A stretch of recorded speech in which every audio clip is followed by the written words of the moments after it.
qui ma caméra le col a bomi mutu.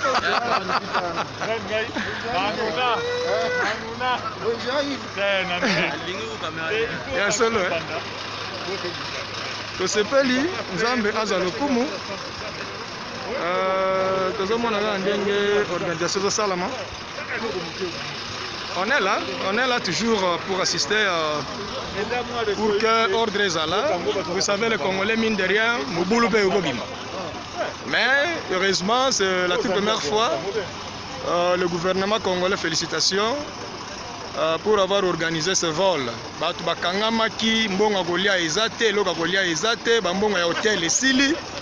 Mais du moins, ce que le gouvernement a fait, on est vraiment très content. Nous sommes toujours heureux. Vraiment. Non. Oui, mais pourquoi pas? Il faut encourager. Il faut encourager. Alors c'est très encourageant. Vraiment. Et c'est trop, en tout cas. Toi, tu as un gouvernement dans ma bonne délit, où ils ont kamamanaye moko fati béton, mais bien la facilité. Maître, bonjour papa na biso, président na biso, grand frère, na likanisi oyo sali ya malamu mpona bana na yo oyo bakangamaki awa na South Africa. Je crois que moi bonjour mona bilili. La sama bilili bamona. Zomona bilili. Débis ya Gaillard. En tout cas, le monde pour le président de la République, Fatih Béton. Keba bundate.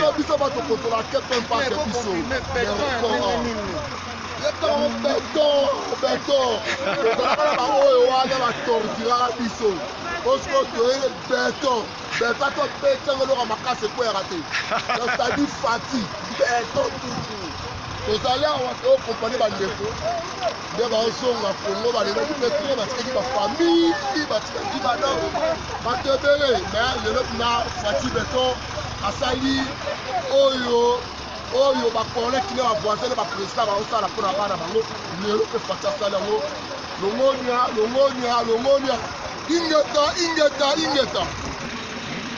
Monsieur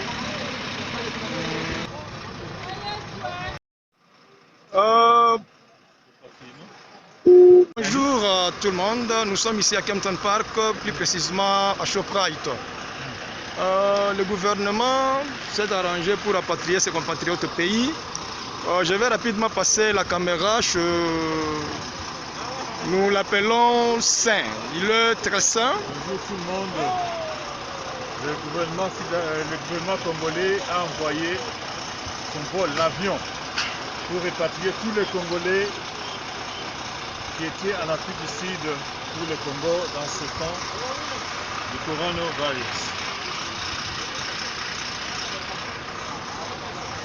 Quel sera votre message par rapport à cet effet de voir les gens étaient confinés ici en Afrique du Sud? C'est pour la première fois que notre gouvernement a fait ce genre d'action et nous félicitons le gouvernement congolais pour ce genre d'action et qu'il continue. Merci Saint. Je crois qu'on va passer la caméra.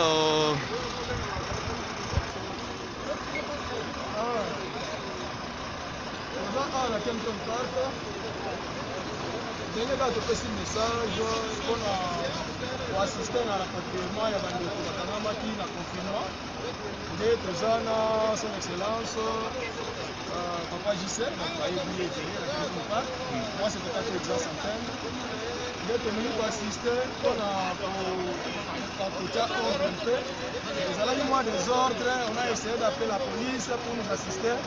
Yango bomoni ba police baza un peu tout autour bamisusu bakoti kuna bamisusu bakoti na bis awa. Nous sommes très contents avec ce que le gouvernement congolais a fait pour rapatrier nos compatriotes. Merci beaucoup. nzambe azala na biso Congolais. Non, c'est vrai. ozokima kamera lokola obomi mutu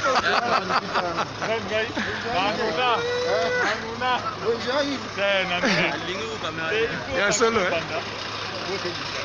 tosepeli nzambe aza lokumu tozomona kaka ndenge organisation ezosalama.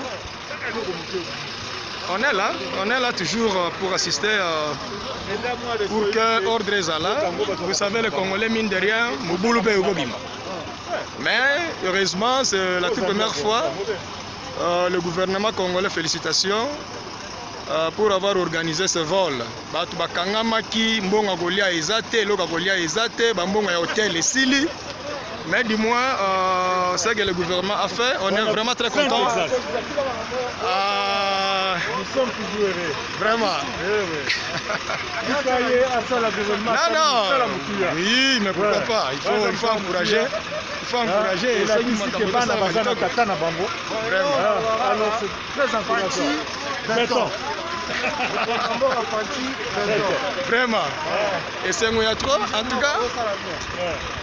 Totia gouvernement na mabondeli oyo ezokambama na ye moko Fati Béton oyebi ke eza facilité. Maître Bonjour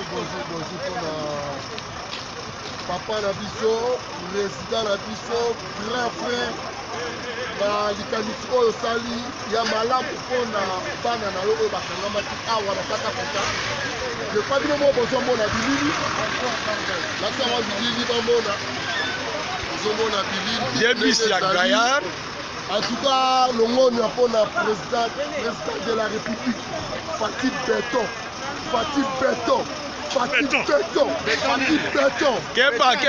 Keba bundate.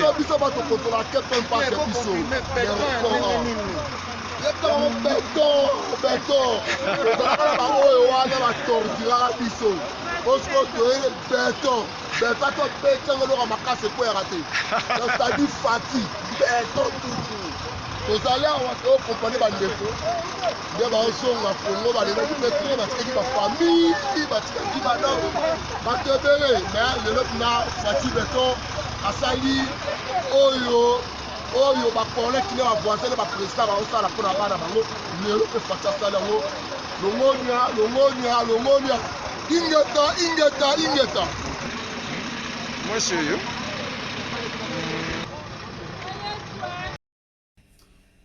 Voilà, salutations, Banamboka, vous avez branché connecté dans www.congo dialogue. Bienvenue dans votre émission Espace Dialogue avec moi, Josué Boloa, l'international. Tu es sous Lelo Toza le 20 mai 2020. Bisikani Toto Melabino. Bonne nouvelle, ce quand même en malam, vous allez Toza ngate quand même Kotali Sayango. Moi, c'est Josué Boloa, l'international à partir de l'Afrique du Sud.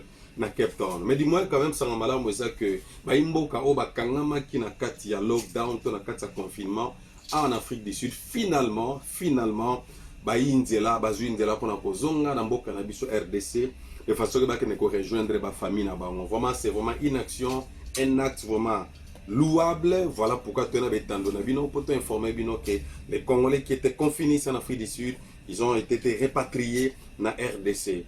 Bien aimé, je vous dis, je vous assure que, chers compatriotes à Congo Dialogue, ce n'est pas facile. Procédure, il y en a, frontières les fermées, aéroports les fermés, mais pour nous zongi ça, imboka na bango, ce n'est pas facile. Donc, nous avons même sud-africain au département des relations internationales, bazo benga na ba pays mususu, pour nous luka osala ndeni ya kozong sa bamboka sud-africain awa, ce n'est pas facile. Alors, ceux qui le gouvernement, il y a Fati, il y a Félix Tshisekedi, son excellence, mais c'est le président, a eu quand même une initiative en collaboration avec le gouvernement Afrique du Sud, bien sûr, sous l'apport de l'ambassade de la RDC, c'est quand même un acte à louer, une action à louer. Voilà, nous avons vraiment essayé, comme on a quand même pour rejoindre la famille.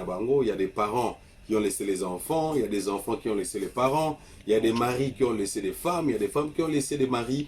Donc, quand la musique pendant le confinement, je vous assure, ce n'est pas facile. Mais dis-moi, c'est quand même acte malamu, malgré durée, malgré confinement en Afrique du Sud. Toujours continuer toujours, mais le gouvernement sud-africain na collaboration na gouvernement congolais bazongisi bana mboka. Alors na balancer bino image bomona ndenge bana mboka bazoza basaki na bango bazokota na bus oyo batieli bango à disposition straight en route pour na aéroport de façon que bazonga mboka. Mais ce qui est vrai, la frontière est toujours fermée, l'aéroport est fermé, mais il faut garder bango te parce que baza bamsou ba ki ba visite bamsou ba ki ba soins médicaux.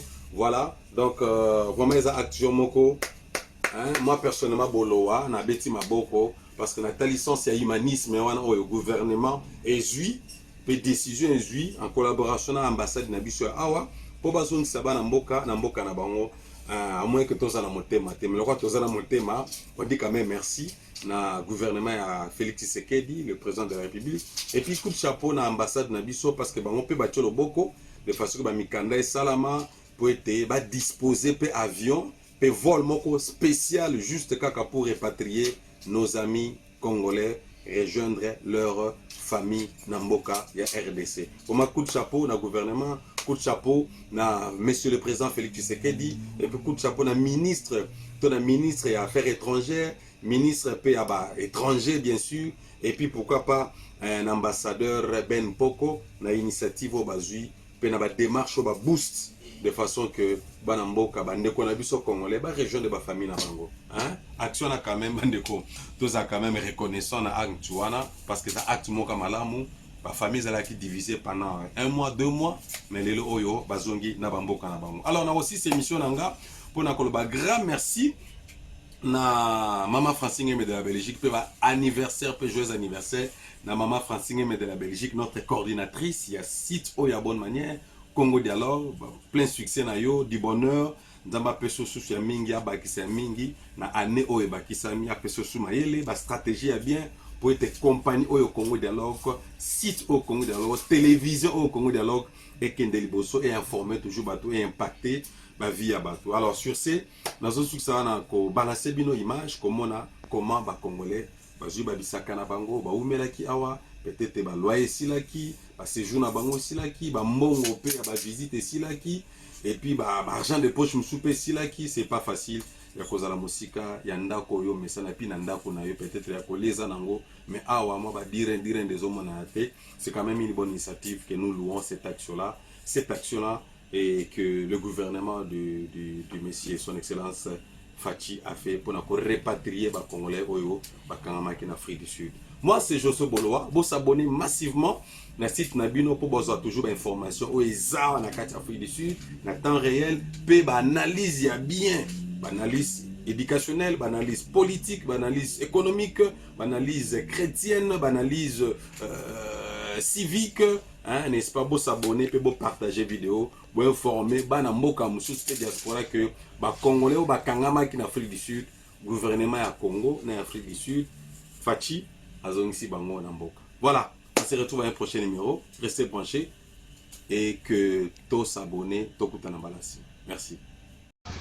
We are so glad to be with our brothers, police officers. They are those who help us to escort our asses.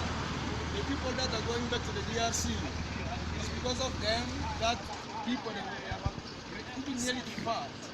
But luckily, they came to assist us. Now we are staying there. The bus soon is going to leave to go to the airport to send our people back in the country. Thank you guys for being with us today. Thank you, God must bless you. Thank you very much. Now the escort is leaving. Escort is leaving. Escort is leaving. Escort is leaving.